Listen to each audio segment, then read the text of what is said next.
আমার কাজীপুর সন্ত্রাসমুক্ত, চাঁদামুক্ত, মাদকমুক্ত চাই। এইখানে আমার দলের যেসব নেতাকর্মী, ছাত্রদল, যুবদল, স্বেচ্ছাসেবক দল, শ্রমিক দল, ওলামা দল যারা আছেন তারা ভালো হয়ে যান। সময় আমরা ওইভাবে মাসের পর মাস দিতে রাজি না।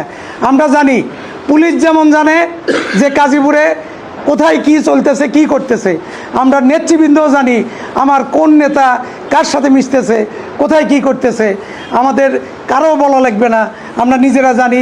আমরা এই সুযোগটা দিতেছি যে সামনের দিনে এখন যতটুকু যা আছে একদম ভালো হয়ে যাও।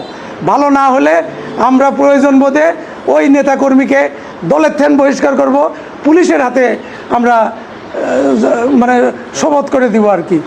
আমরা আইনগত ব্যবস্থা নিব। আমরা চাই না যে আমার দলীয় নেতাকর্মী এত ত্যাগ তিতিক্ষা করছে, এত কষ্ট করে আমার এমপি বানাইছে, আমার দল কাজীপুরে প্রতিষ্ঠিত করতেছে, তাদের বিরুদ্ধে অ্যাকশনে যাই, এটা আমরা কখনো চাই না। কিন্তু দলীয় স্বার্থে, দলের অবস্থানের কারণে আমরা এই যে এর আগে যে সিদ্ধান্ত নিয়েছি, মূল দল যুব দলের ব্যাপারেও সিদ্ধান্ত নেওয়া আছে এবং এগুলো অবশ্যই আমরা ব্যবস্থা নিব। এবং এটা কেন, এর উপরেও যদি কোনো নেতা এসব কাজে জড়িত থাকে তাদেরকেও আমরা দল থেকে বহিষ্কার করব। এবং যুবদল, ছাত্রদল, স্বেচ্ছাসেবক দল সবার কাছে আমার কথা থাকবে যে আমি জানি যে তোমরা সবাই ভালো মানুষ, দুই একজন হয়তো থাকতে পারে, আমি মুখের উপর কথা বলি।